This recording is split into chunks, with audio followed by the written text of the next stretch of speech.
what we are working on with the World Health Organization is taking, so there are a number of different case cohort, in some cases case control studies, and also RCTs at this point, that are looking at Zika infection during pregnancy and then adverse fetal infant outcomes. And so what we're doing is basically taking the data from all these different studies and putting them together in what's called an individual participant data meta-analysis.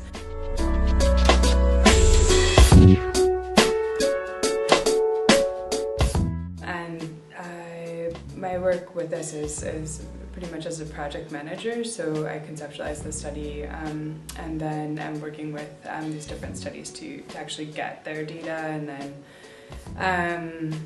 I try to synthesize the data across studies. Zika has been shown causally to be associated with a number of adverse fetal and infant outcomes, and also with Guillain-Barré syndrome.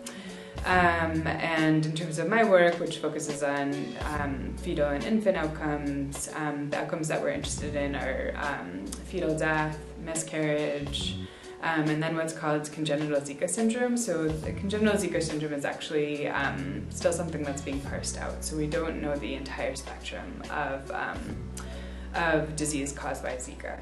But things that we do know are related to Zika are micro and macrocephaly, which is reduced or enlarged head size. That can happen during fetal development, or it can happen after birth. And Zika, like many neglected tropical diseases, really affects the most marginalized. So one thing that has been really fantastic about this work is talking to physicians in rural Brazil and hearing their stories about the barriers that their patients face in terms of raising children with microcephaly in some of these very resource-limited environments. In terms of thinking about like the DALYs, the kind of the cost to women and children, this uptick in microcephalic infants is just huge. It's being called the lost generation in Brazil.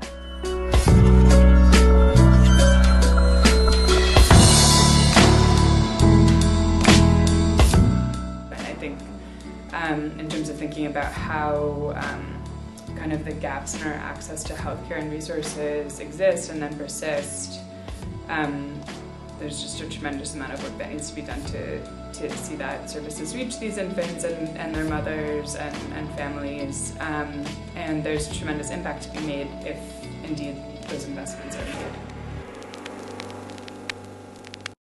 made. I did my PhD work on the health effects of violence against women, specifically on women's reproductive health and on birth spacing, infant health.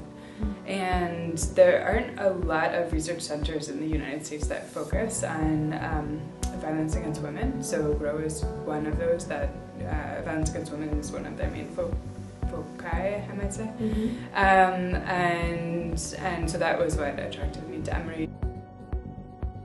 One thing that we don't often think about is the effect of infectious disease on reproductive health. So I think Zika is an interesting place to be as somebody who's interested in infectious disease and women's reproductive health. So I think we have a lot of work to do in terms of like putting information in the hands of women and their families.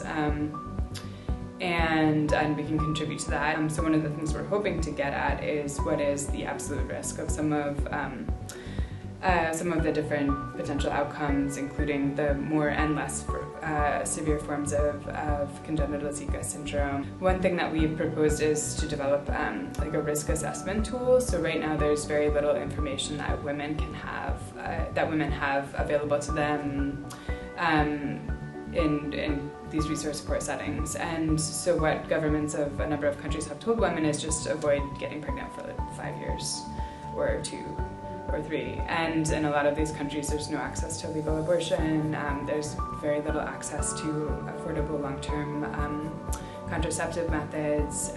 So that's not a simple request. And so one thing that we'd like to do is to put all the data together and really try to understand this is your absolute risk of having a pregnancy results in X or Y. I think what we will see from our study is basically where research dollars need to go. I think there's a separate scope of work which is kind of looking at, you know, what is the return on our investments in these children if we invest, if we don't invest. But I think in terms of the return on your investment in investing in some of these, in children and families that have been affected by Zika in terms of the more severe forms of congenital Zika syndrome, I think the return on investment is huge, and there's a lot of need there. Talking to people, building bridges, communication is essential for global health. So I think one thing that's great about GROW is bringing researchers together. So specifically the seminars have been very interesting, and it's really nice to hear about the work that others are doing in the department and then across departments. So that's a really nice synergy, and seeing people are passionate about ending violence against women or measuring it or working in women's empowerment is great. And I think that's a huge benefit of being here.